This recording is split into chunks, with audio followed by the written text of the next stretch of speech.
Lexington voted to ban the public sale of cats and dogs tonight, with council members passing the ordinance by an 11-1 vote.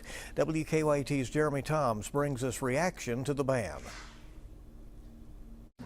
Supporters of a ban on the public sale of cats and dogs filled council chambers again, wearing purple as they continue their months-long push. This is a really important ordinance for Lexington's animals and people.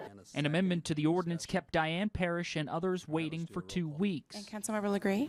Yes.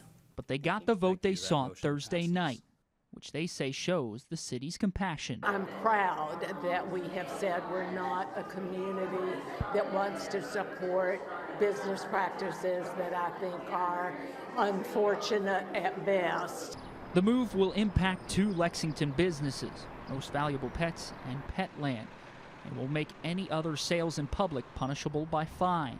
Parrish says she wants to see this positive step followed up by more laws like cost of care legislation. It means that the people who are responsible for creating the problem are also responsible for paying for its solution.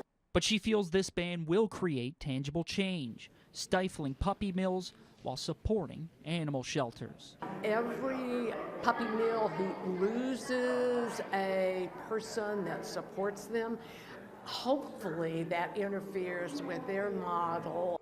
In Lexington, Jeremy Toms, WKYT. That new ordinance will take effect on November 1st of this year.